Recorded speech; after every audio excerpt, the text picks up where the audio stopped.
दोस्तों, क्या भारतीय जनता पार्टी अब दो फाड़ होने वाली है? क्या बीजेपी के अंदर से अब बगावत की बू आने लगी है? जिस तरीके से विश्व की सबसे बड़ी राजनीति पार्टी होने का दावा भारतीय जनता पार्टी लगातार कर रही है, क्या अब वो पार्टी टूटने की कगार पर आ गई है? दोस्तों, मैं आपको बड़ी खबर बताने वाला हूं, लेकिन वीडियो में अंत तक बने रहें। दोस्तों, सबसे पहले मैं आपको बता दूं कि भारतीय जनता पार्टी के कई वरिष्ठ नेता जो अब सरकार और भाजपा के खिलाफ मुखर होकर अपनी आवाज बुलंद करने लगे हैं। दोस्तों, आपको क्या लगता है ये भारतीय जनता पार्टी की सरकार के लिए और भाजपा के भविष्य के लिए सब कुछ ठीक नहीं होने जा रहा है? जिस तरीके से डॉक्टर मुरली मनोहर जोशी ने मोदी सरकार पर सीधा सवाल खड़ा करते हुए कहा कि मोदी की सरकार ने एक भी ऐसे काम नहीं किए जिसे जनता के हित में बताया जाए,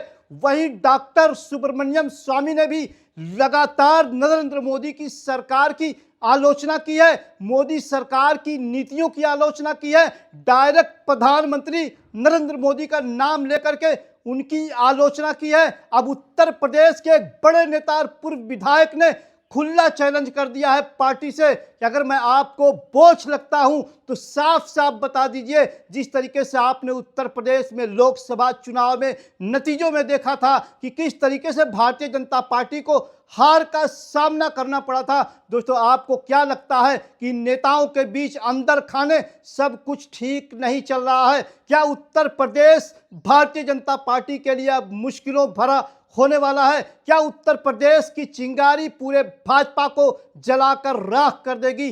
जिस तरीके से तमाम नेता अब पार्टी के खिलाफ मुखर हो गए हैं, गोलबंदी शुरू हो गई है। दोस्तों, आपको क्या लगता है गुजरात लॉबी अब अलग थलग पड़ने वाली है? क्या मोदी और शाह की जो कहानी है अब वो आखिरी पैराए पे पहुंच चुकी है, वो आखिरी सफे पे पहुंच चुकी है? जिस तरीके सुब्रमण्यम स्वामी, डॉक्टर मुरली मनोहर जोशी और उत्तर प्रदेश के पूर्व सांसद बृजभूषण शरण सिंह ने साफ साफ कह दिया है कि अगर आपको मैं बोझ लगता हूं तो साफ साफ बता दीजिए। उनका इशारा सीधा सीधा था कि उत्तर प्रदेश के विधानसभा चुनाव में वो अपनी ताकत का अंदाजा पार्टी को भी लगा देंगे और उत्तर प्रदेश की जनता भी देख लेगी कि बृजभूषण शरण सिंह को अनदेखा करना पार्टी को कितना भारी पड़ सकता है। लेकिन दोस्तों, सवाल सबसे बड़ा यह है कि पार्टी के संस्थापक रहे सदस्य डॉक्टर मुरली मनोहर जोशी, लाल कृष्ण आडवाणी और अटल बिहारी वाजपेयी के साथ काम करने वाले नेता आज नरेंद्र मोदी पर खुलकर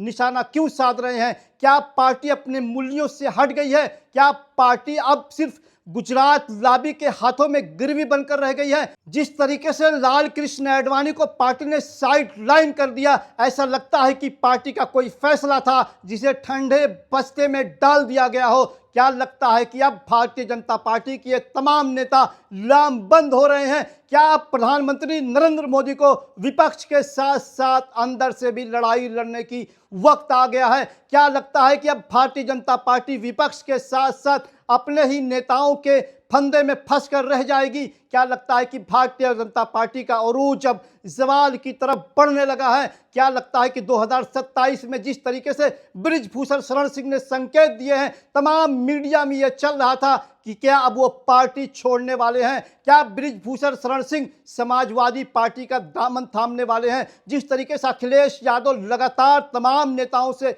मिल रहे हैं, अखिलेश यादव पीडीए को मजबूत करने में लगे हैं, क्या लगता है कि बृजभूषण शरण सिंह भी अब भारतीय जनता पार्टी का दामन छोड़कर समाजवादी के खामे में शामिल हो सकते हैं? दोस्तों, यह बुरी खबर होगी भारतीय जनता पार्टी के लिए और यह अखिलेश यादव के लिए सबसे बड़ी खबर बनने वाली है। अगर बृजभूषण शरण सिंह समाजवादी पार्टी में जाते हैं तो 2027 का चुनाव भारतीय जनता पार्टी के लिए किसी मुश्किल से कम नहीं होगा, बहुत कठिन होगा चुनाव। जिस तरीके से 2024 में आपने देखा कि भारतीय जनता पार्टी को समाजवादी पार्टी ने कड़ी टक्कर दी, समाजवादी पार्टी ने लोहे के चने चबवा दिए। क्या लगता है कि अगर बृजभूषण शरण सिंह समाजवादी पार्टी में जाते हैं तो अखिलेश यादव का मुख्यमंत्री बनना लगभग तय हो जाएगा और 2029 का भी चुनाव बहुत दूर नहीं है? दोस्तों, जिस तरीके से आपने देखा कि 2027 के चुनाव में प्रधानमंत्री नरेंद्र मोदी बनारस से चुनाव हारते हारते जीते हैं। कई राउंड की मतगणना तक नरेंद्र मोदी अजय राय से पीछे चल रहे थे। माना जा रहा था कि मोदी बनारस से चुनाव हार जाएंगे।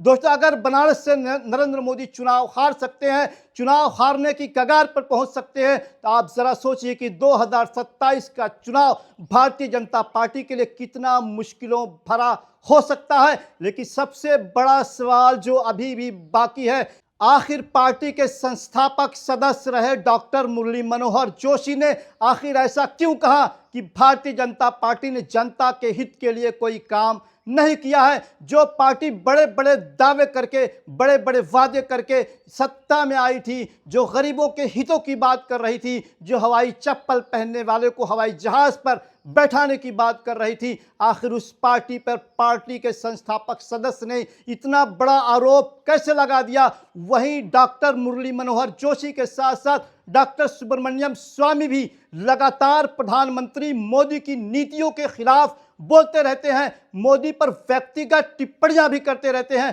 किसी से छुपा नहीं है कि सुब्रमण्यम स्वामी ने प्रधानमंत्री नरेंद्र मोदी के लिए किन किन शब्दों का इस्तेमाल नहीं किया है। चीन के मामले में जो भारत सरकार की नीति रही है, उस पर भी डॉक्टर स्वामी ने खुलकर भारतीय जनता पार्टी की सरकार की आलोचना की है। दोस्तों, आपको क्या लगता है, जिस तरीके से एक तरफ पश्चिम बंगाल से ममता बनर्जी भी हुकार भर रही है, अखिलेश यादव पीडीए को लेकर के हुकार भर रहे हैं, वहीं राहुल गांधी ने खुला चैलेंज करते हुए कहा है कि हम बहुत जल्द भारतीय जनता पार्टी को हराएंगे, सत्ता से बेदखल करेंगे और प्रधानमंत्री नरेंद्र मोदी के खिलाफ सख्त कार्रवाई की जाएगी। दोस्तों, आपको क्या लगता है कि समूचा विपक्ष अब एक होकर के भारतीय जनता पार्टी की मुश्किलें बढ़ाने वाला है? जिस तरीके से भारतीय जनता पार्टी के अंदर से भी अब भाजपा के खिलाफ आवाजें उठने लगी है, क्या अब मोदी और शाह की मुश्किलें और बढ़ने वाली हैं कि बाहर के बाहर अंदर से भी अब लड़ाई लड़ने का वक्त आ गया है भारतीय जनता पार्टी के लिए?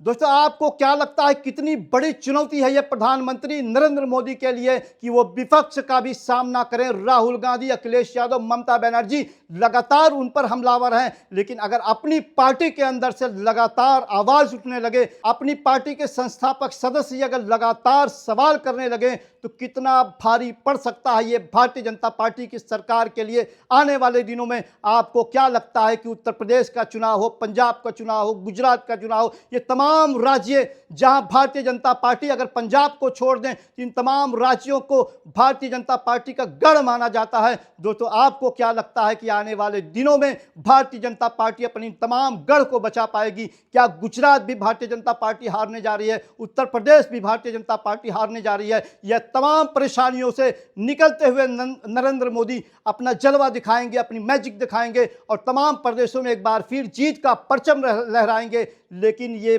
भारी चुनौती है, इससे कैसे पार पाएंगे? दोस्तों, इन तमाम मुद्दे पर आप सब क्या सोचते हैं? क्या आने वाला दिन भारतीय जनता पार्टी के लिए मुश्किलों भरा होने वाला है? आप सब क्या सोचते हैं? कमेंट करके अपनी राय जरूर बताइएगा। और दोस्तों, अगर अभी तक आपने इस चैनल को सब्सक्राइब नहीं किया है, तो इस चैनल को सब्सक्राइब भी जरूर करें और अपनी राय कमेंट करके जरूर दें। और अगर आपको ये वीडियो पसंद आई हो तो लाइक शेयर भी जरूर करें।